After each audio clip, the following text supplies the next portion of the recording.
Hey fam, welcome back to the show. It's your girl Tamela, the Holistic Weaver. Today, I'm sitting down with my beautiful sis, Jenn, a former nurse, adoptee, and now holistic practitioner that started doing holistic practices for her and her family's health. She's going to tell us her story going from hospital floor to healing floor. So sit back, relax, grab your tea, grab your coffee, and let's dive Just in. let you know and start off this way.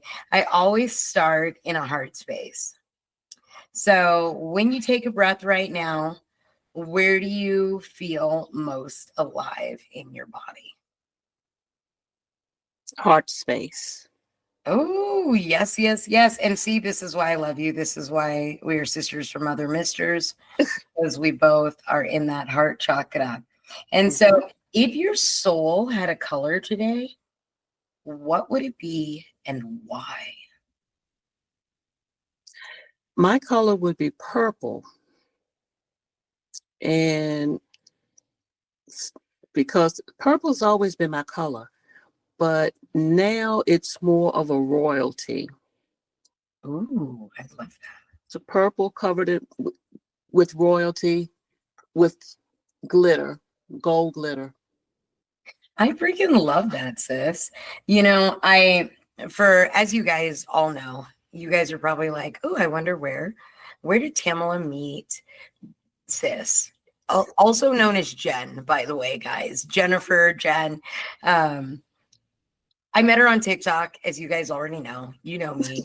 I get fam from TikTok. I can't help myself. And today you guys are gonna really hear an amazing story, and I just hope y'all enjoy. So, sis, before you were a nurse, you were a caregiver, you were all the things. But I want to start with, what called you to do that type of work, caring for others, because it'll explain a little bit and break up a little bit of things for people to see, that you have stepped more into a more holistic space versus that Western medicine. Well, first of all, I'm going to start out by saying that if you go into the medical field, it has to be a calling in your life. It's not something that you can just say, oh, I'm going to do this. You have to have a deep love and spirit for it because it's not easy. Mm-hmm. I've been a nurse. Before I was a nurse, I was, I did PT at a nursing home, physical therapy at a nursing home. That was my first medical job.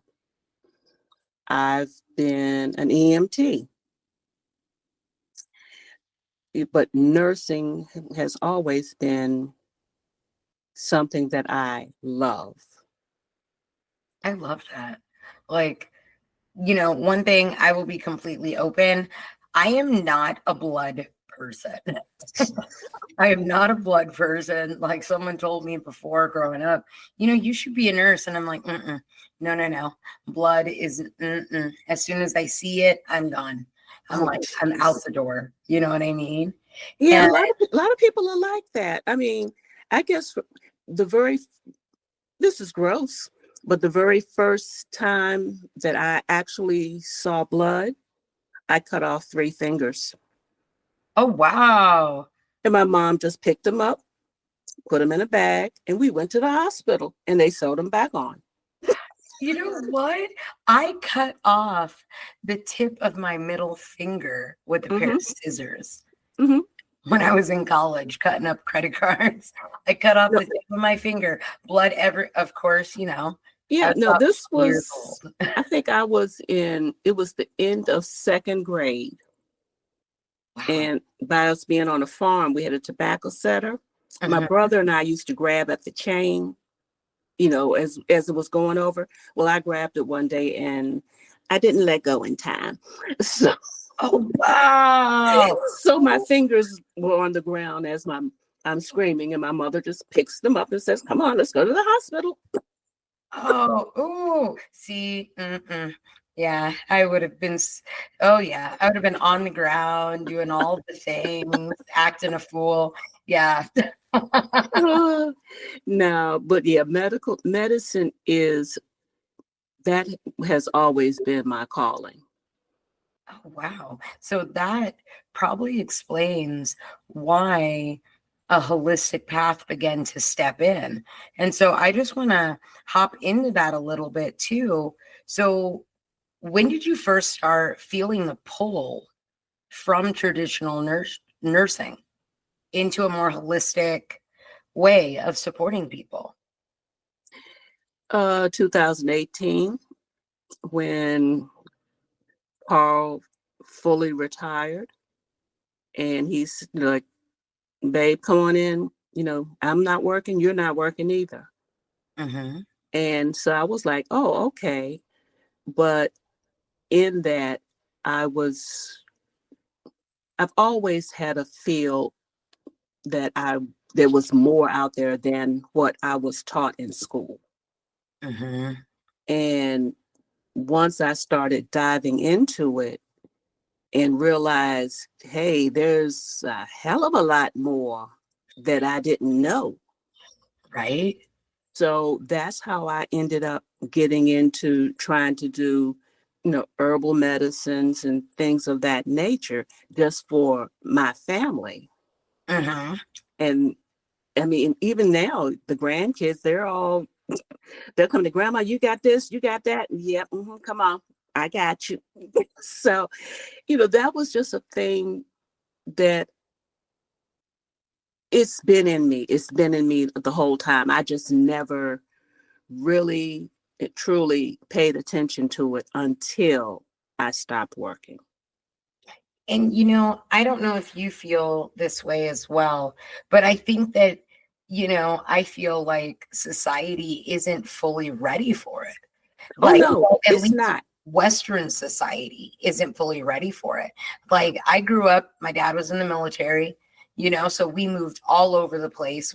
I was raised in Germany, and, being in Germany and being part of a military family, I met Right. people from all cultures. Yeah. And I have a lot of friends that were from Eastern cultures. And Mm-hmm. so their culture like really intrigued me and opened my mind to different practices. Right. I have an uncle that practices Mahayana Buddhism, Wow. and as I got older, that's when I started finding out about, the women of my family Right. being very, very holistic, the older women being holistic, doing the more holistic practices, Right. like Right. that, and so it just really opens your mind because a lot of people are scared of it. Have you found that a lot of people are scared that you've experienced? I don't think the people that I talk to have a sense that this is what I do. Mm-hmm.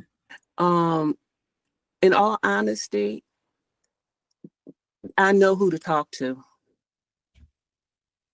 Same. So, you just automatically know. Ain't no need to even bother with this person because they go think you a space cadet somewhere. So no, but the people that are into that even a little bit, they know each other. And so therefore they're going to come and ask questions. Yeah. You don't really have to go out and hunt them down. They just automatically know. Your people will find you. Yeah. I feel that is the truest fucking statement Oh, ever. yeah. Because when I first started on TikTok, I started meeting different people. And some of the folks that I met, they weren't my people. Right. You know what I mean? But some of them that I met, they were like when you and I met. And we finally had our first like one-on-one conversation like this. I just knew. My heart was like, oh yeah, that's Sis. I mean, that's the way it was, because after we had talked and I was telling Carl about it and I was telling my son about it, and they were like, oh, because they know I don't let people in very easily. Me either. So, if I let you in, okay, just don't screw over me. But because I can let you go real quick and think nothing more about it. And that I am the same. That's funny. I love that though. I love that they were like, what do you mean you made friends? we make friends. It's just we go about it a different way. And most people don't understand that. Mm-mm. I believe that a lot of people are in a space where they're kind of like in this fear because we're told that, growing up, that like the holistic practices and the way that they do things, that this is evil. Right. I've had people, church folks, like, actually, I was talking to this woman. I approached her at a gas station and was like, hey, have you ever done meditation, breath work? And she's like, I have the Holy Spirit. I'm all, okay. And then the pastor that, opens up his church for me to like teach a class there every month. He said to me, he said, well, maybe if she did meditation, she would have more of a connection with the Holy Spirit. Hello. I was like, whoa, pastor. Like, and I personally, before I started teaching the class over there, I had not stepped into a church for like 20 some years. You know what I mean? And it was because of things like that. Like, you get hit with people that the first thing they think is that you're in a cult. you worship like, well, what they call Satan. That's another story. You already know. I'm not even get on the soapbox. I'm gonna leave it alone. But you know what I mean? They label it when really it's the earth. It is the earth.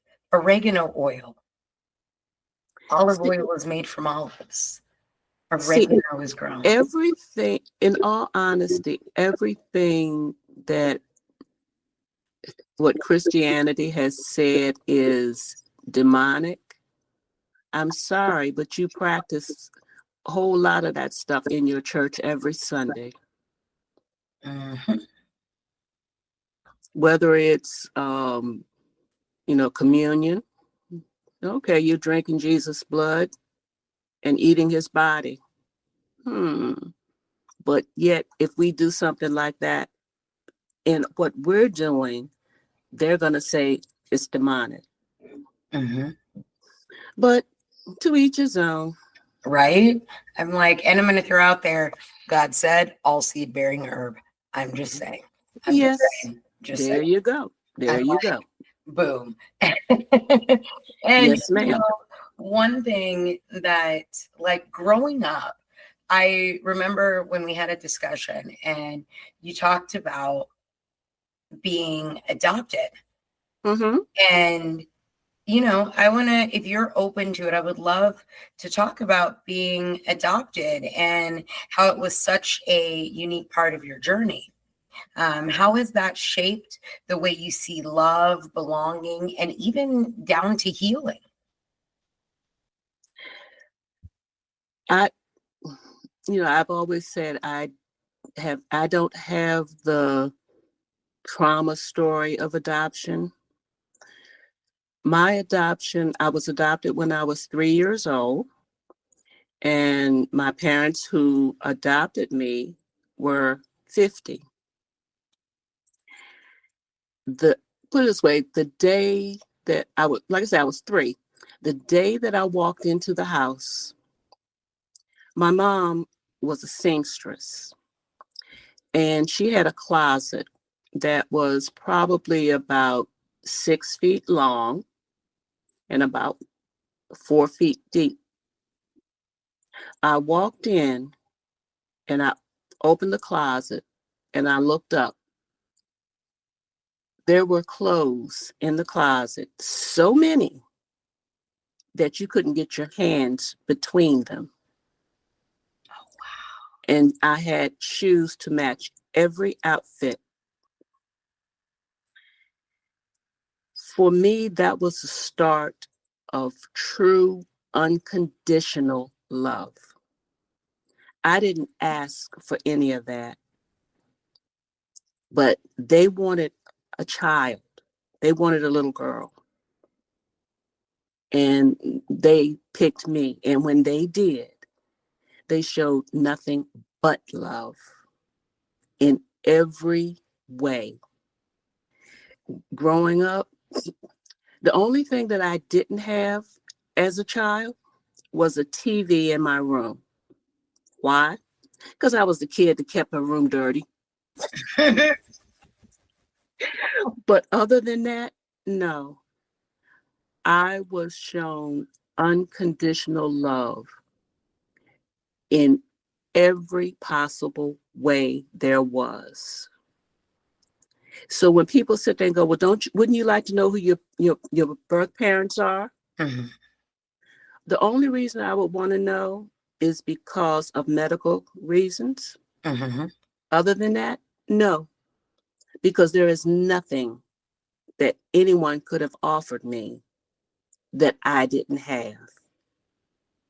Understanding, love. I mean, my brother was adopted. Mm-hmm. He was actually my mother's nephew. And my parents raised almost everybody's children. They all came to Aunt Margaret and Uncle Burkett's house. That was the way it was. Mm-hmm. I grew up on a farm, 50 acres of it.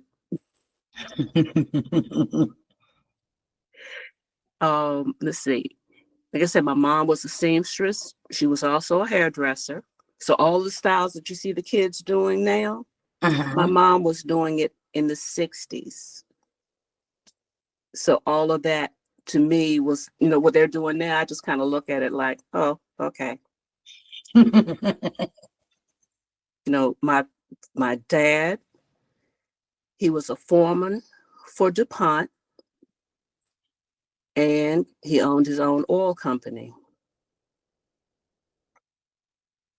So I was basically what they called a privileged child of the 60s. Carl sits there and he laughs at me now because he says, you were the only person that at lunchtime, your mom brought you home cooked meals in high school every day. I'm like, yeah. It's like we were eating them hamburgers and stuff, and your mama coming in there with collard greens and fried chicken and all. I'm like, yeah. But yeah, my life was awesome growing up. And I try to instill the love that I had growing up on my family. Although I had some crazy folks, I had an aunt that couldn't stand me because she would call me janitor. But that's another story. I love that though, growing up, you know what I mean? Like when it was, when it came to lunch, my mom loved to make us lunch, or she would she would do leftover lunch stuff and everything. You know what I mean? So I love that. I'm like, I used to bring, I gave my grandkids, leftover lunches, but from where I was, from here to school was like 20-minute drive. And my mom would actually just drive just to bring me lunch. I love that though. Yeah, I had a good life growing up. I did. And I can tell you did. You can feel the warmth, as you talk about your childhood.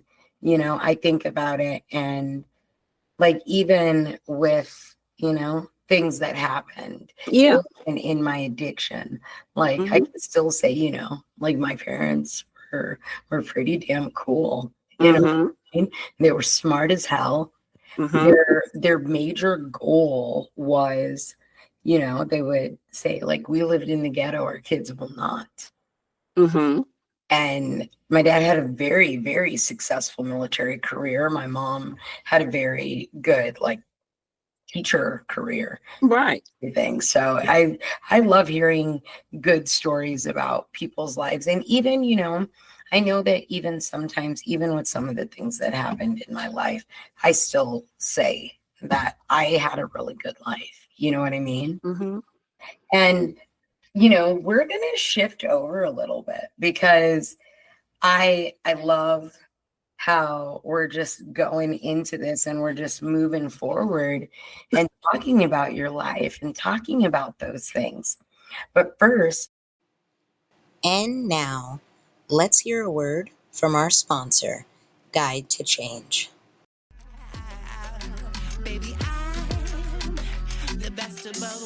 Hey, it's me, Tamela from RLP Holistic Wellness, and I want to share something that's been truly transformative for myself, and I feel it'll be truly transformative for you too.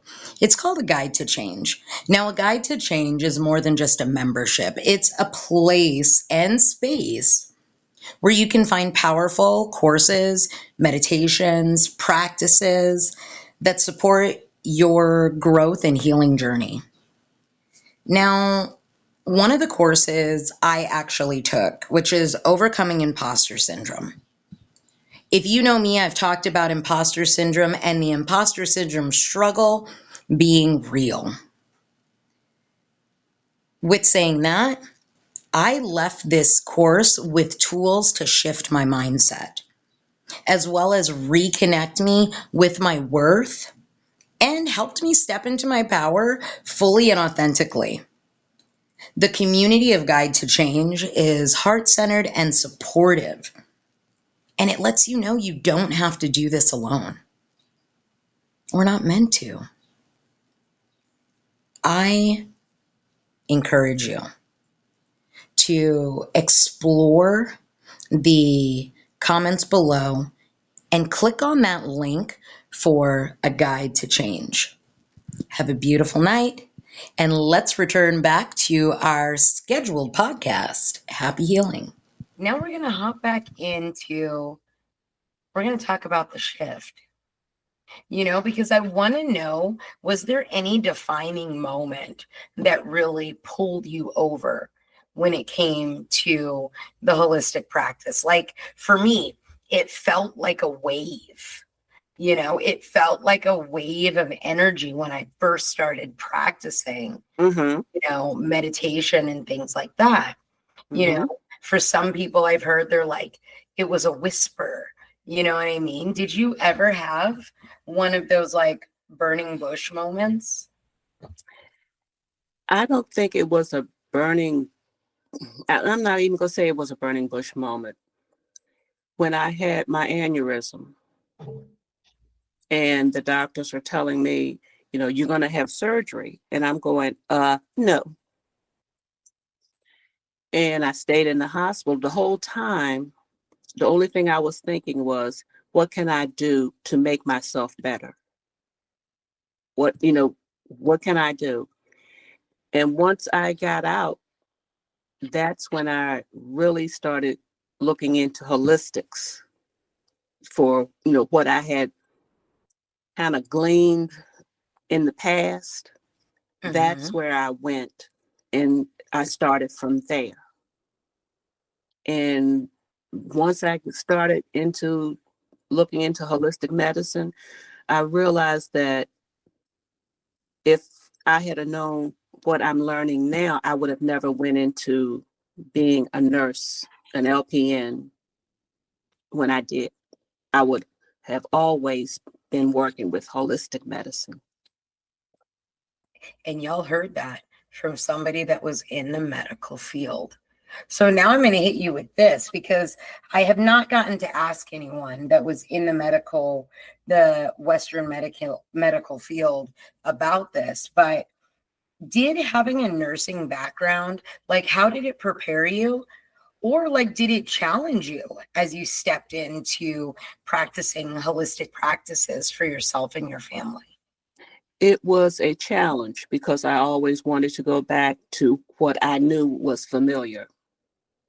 And with holistic medicine, you know, it's not like you take the antibiotic that is Western medicine and it works in a day or so. Sometimes you have to work with holistic medicines for, a couple of days, a few days before it works.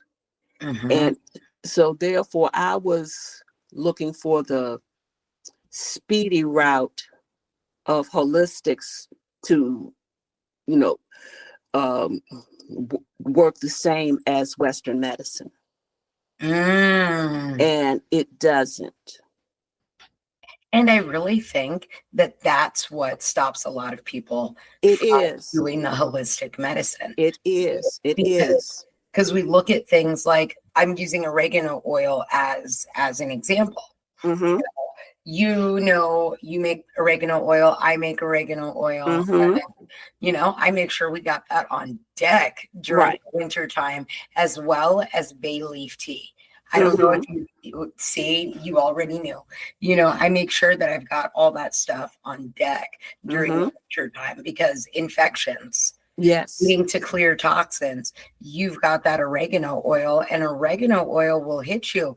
But unlike the Western medicine antibiotics, oregano oil, it takes 2 weeks on, 2 weeks off. got 2 weeks off. Mm-hmm. You know what I mean? And then you've got, lastly, another 2 weeks. And most people are like, I want it now. I just need it now. Yeah. But when I gave it to Waldo on a Sunday. By Tuesday, this man was like, wow. He woke up, he's like, wow. Wow, I feel good. I'm feeling better. So it works a lot faster than a lot of people think, Yeah. It's just that they don't want to take the time to let it work. And that's all this. Yeah. And question for you, did you have any resistance that came up during the transition? Like, I know that you stated that when it came to it, you were just kind of trying to go back to what's familiar. But really, what was one of the biggest reasons that going back to what was familiar was something that you wanted to do? I think, like I said, because it was familiar. Mm-hmm. This is what I've known. I've known this for 30 years. Mm-hmm. And so it's like smoking. You just can't quit it at one time unless you absolutely have to. It's more of, okay, let me ease into this, to do what it needs. So yeah, that would be me. It was just familiar. And I could put it this way. I knew I could either go into the doctor's office, pick up what I needed, or call the doctor and say, hey, so-and-so is going on. Send me a prescription. It's quick, microwavable. Mm-hmm. That thing in our society, in Western society, is I want it now. Yeah. I want it now. I want instant gratification. And I personally, like stepping into that holistic practice, being a practitioner, I found that in the beginning, that's what I wanted. I was like, this needs to happen now. So, meditating, and I'm like, ooh, yum, yum, yum, yum, yum. And like, I'm all, wow, I don't feel better. Right. I wanted it right then, right now. And so we're going to go into this. So what does holistic practitioner mean to you beyond the title? Because a lot of people, we all know it and we all hear it. I know for myself, I struggled really, really hard with trying to find that, like, okay, this is what I call myself. And Mm-hmm. for me, I came to a realization that it just is. That is me. I don't give it a name at all. It's what I do. I don't give it a title because I am not my title. Yes. I'm just me doing what I know is good for me. And I don't need a title for me to do that. See, I love that. I love that. If you could bottle up, so here we go with some fun stuff. If you could bottle up one practice or mindset, that is like the most transformative for your family, your friends, like what would it actually be? Even for strangers, what would it actually be?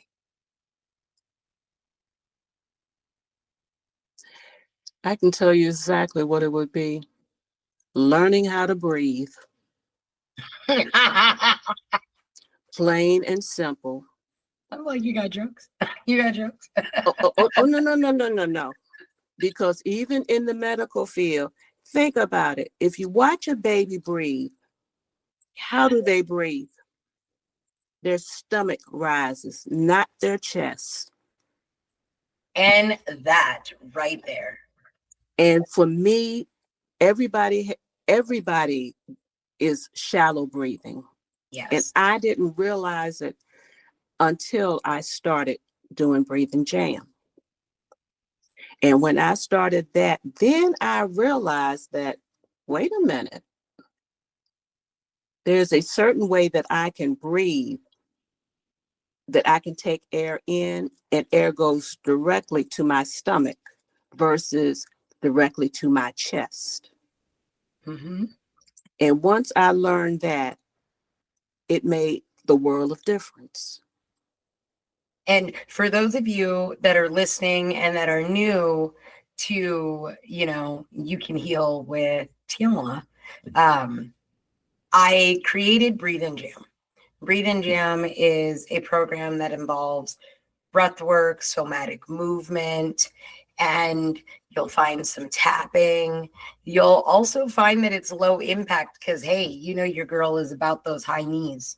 High knees, man. High knees. We're working up that abs, you know what I mean? But I created it back in June of 2022. And I finally stepped out of the, what do you call it? The imposter syndrome. By the way, Guide to Change, the sponsors who helped me with their imposter syndrome class. So I'm just going to put that out there. One thing when it comes to weaving your personal journey, how do you weave your personal journey, the adoption, the nursing, and now you've got the holistic practice into the way that you hold space for others?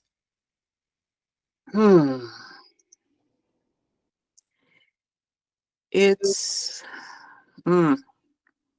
that's one I had really never thought about how they all work together, but they do. Because if you didn't have love and concern for others, I couldn't have been the type of nurse that I was. And because of the type of nurse that I was, I always was looking for something better for myself and family.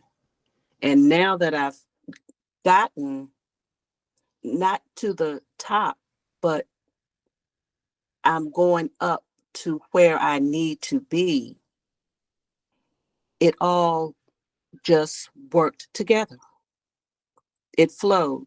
It was, Mhm. that is my journey. Yes. That's everything up to this point. Everything up to this point that I am now, it led here. And any one thing could have changed it at any moment, but it didn't. See, and I remember when I asked you about doing the podcast, one thing that you said, you're like, I didn't have any major things going on, in my story. But I personally, I invited you on because Yeah. I feel that your story is beautiful. Talking about being a nurse, moving towards doing more holistic practices in your life for you and your family, to going to TikTok and posting and doing creation of content. And, to me, I think that all of your story is so beautiful. And that's why I'm like, hey, hop on in, you want to, You always bringing me out for something. I can't help myself. I can't help myself. I know. It's part of my vibe. That's what it is. It's part of my vibe. And then people are like, oh, wait, I'll go with you. Like, I'll do this show with you. So what does healing mean to you now compared to what it meant to you when you were in the hospital setting? So this is one of those kind of questions. You know what I mean? Mm-hmm. Really make you think. Healing is honestly what you believe. It is a thing that you're right if you say you're healed. You're right if you say you're not. The biggest thing is something I think I might have put up, that the sky is not the limit. Your mindset is. Oh, that one hit me, by the way. I just would like you to know that. And in that moment when I heard that, I was like, I mean, because, we've been lied to all of our lives. Oh, the sky's the limit. The sky's the limit. Well, yeah, the sky's the limit. But if you can't figure out how to get to the sky, that means you ain't using your brain. So therefore, how you gonna get there? And I remember, and I used to like watch Joyce Myers. I even went to one of her conference thingies at a church, and I read her book, The Battlefield of the Mind. Mm-hmm.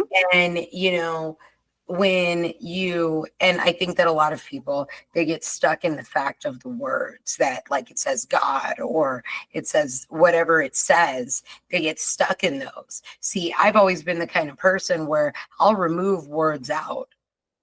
You know what I mean? If it doesn't fit for me, I want to read the damn book. Right. So I'll remove out what doesn't fit for me. What is it? Take what resonates and live the rest. There you go. There you go. Something that we know, like take what resonates and leave the rest. Because everything is not for everybody. And that everything is not for everybody. Like me, I am not for everybody. I am like Jack Daniels. And if you cannot handle Jack Daniels, that's okay. Not everybody can. You're Jack Daniels and I'm corn liquor. We good. So, we get into, you and I have so many conversations that are mind opening and mind blowing. And one thing that you and I've talked about is like, what do we really wish people understood about their own power to heal? That they haven't. You know what? That's exactly, why am I whispering? But, that's exactly. And helping people return, I'm right there with you. I wish people, and my goal is to help people return home to their bodies. Yes. Because when you've got your nervous system regulated, and you're in that space where you can connect with your mind, body, your spirit, Mm-hmm. it's different. You look at things different. You see things different. Totally different. But like I said, you've got to be around the right people in order for that to happen. Somebody that's going to give you space to be yourself. Mhm. Because there's too many people now that's trying to hold the reins on everybody else about what they're doing. And that's not the way to do it. You can't clean a fish until you catch it. And that, dang, see, you got some good stuff. You and I, see, this is, and for you guys, I just want to let you guys know this is how our conversations like actually go. Like we say these moments and we're like, boom, in your face. Boom, I hit you with that. How you feel about that? But we've talked about this too. Like when it comes to women being in communion with each other, there's so many spaces. And I know that we've talked about this before, is that there's many women that don't realize that it's you versus you. And when you remove the competition aspect, when you remove the jealousy and realize that my only competition is me, Yep. you will completely see things differently. And so this is, folks, this is what we talk about. And this is what we really try to focus on and help others recognize, especially women. You know what I mean? Because it's something that there's a lot of that women don't realize. Dude, we create, like, just to throw this out there. I know at one point in time, my body could have created, but like we create, and when our bodies are unable to create growing bodies, our hearts get even bigger. Right. We begin to become those stepmoms or the bonus moms, or we are the fur baby moms. And we give the love and mother love to even other adults. We are the wisdom to those behind us. Yes. Oh my gosh, I love it. I love it. And so, things that we talk about, as well as the younger self. What would you say to her? What would you say to your younger self? You're going to make it, and it's going to be all right. The things, what you think or feel in that moment, in this moment, your future is so much brighter. Just give it time. Oh, I love it. Because our younger selves sometimes don't see the bigger picture. Even as adults, we sometimes don't see that bigger picture. Yeah. So what's lighting you up right now in your personal life? Oh, let's see. Helping my grandkids with their futures, because I've got one that's getting ready to start real estate school next week. And then the other one is graduating early at 16, and she's going to college to be not a psychiatrist, but a psychologist. Yes, I love that. Yep. So that is, and basically her thing is she's going through it to become a doctor in it. So she will be the first Dr. Davis, or whatever her last name may be at that time. That's awesome. Like, I would love to talk to your granddaughter, because when I first started college, my major was in psychology and my minor was in criminology. And you know what's funny? Her mom was criminology and Essence wants to be in psychology. I don't know what it is. It's something about the criminal mind that fascinates me.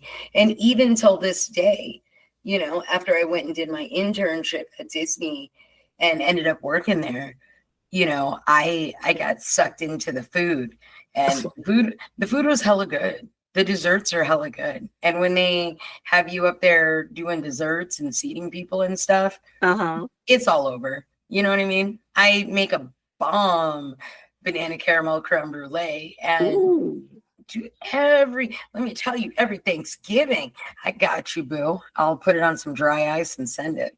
Oh, You're not very far. It's only going to take a day. Oh, see that? I'll be fat back. Yes. During the holiday months, I do fat back it up.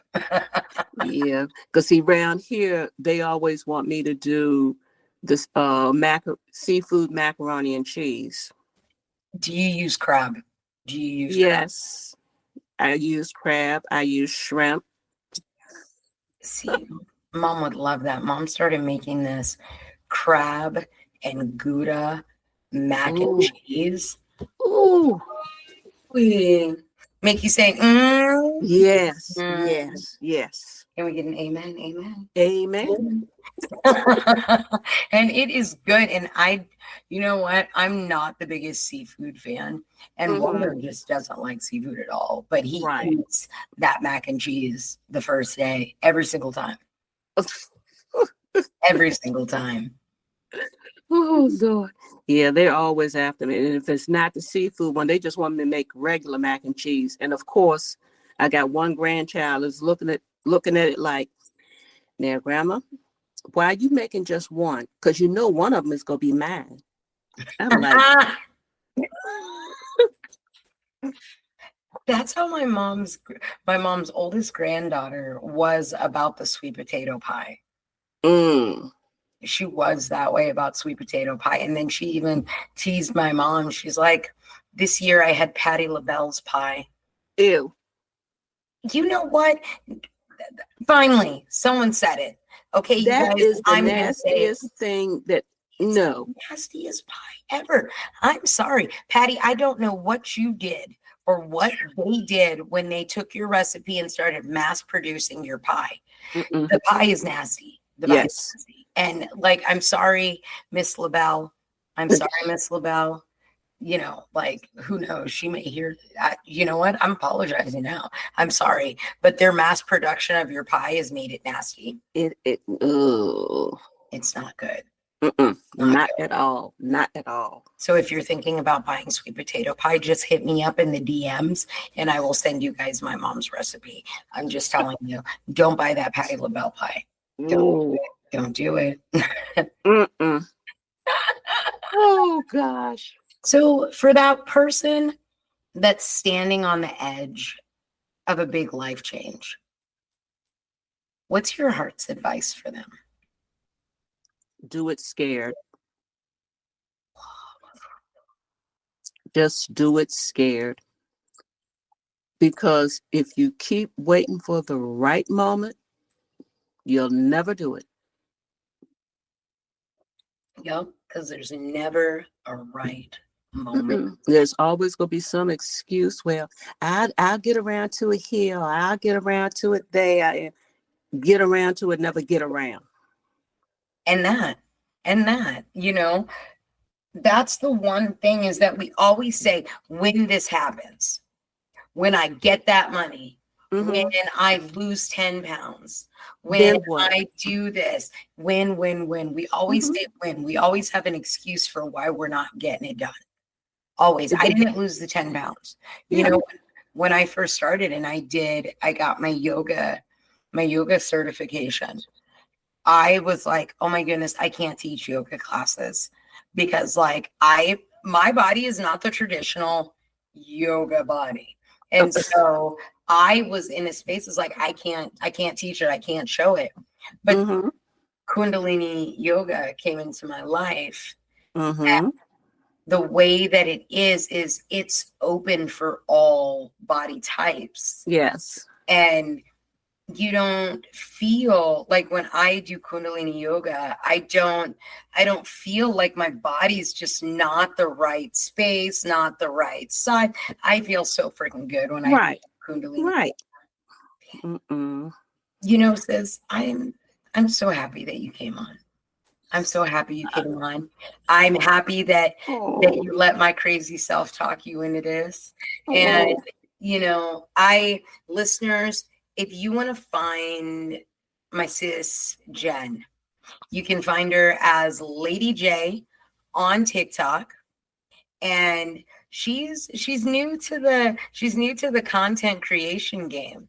But let me tell you, she is fire. I just spent this morning, you know, I woke up. I actually got up at 3 this morning, and I did my meditation for my hour. I got my journal time in, because you know me, I got to get that Tammy time in. Mm-hmm. I got to be loving on the Tammy.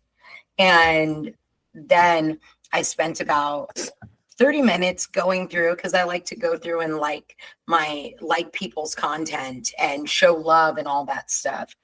But I go to Sis's page, and I just sat there and I was watching. And you know what, guys? The stank face was even activated.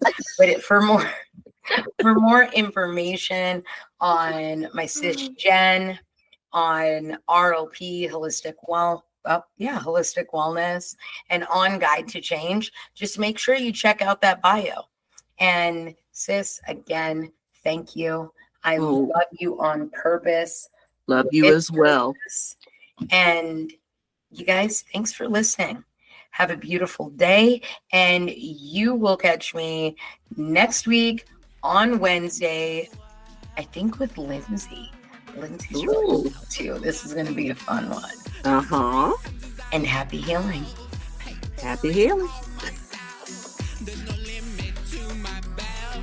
See, a baddie comes in all different shapes and sizes. You cannot deny this.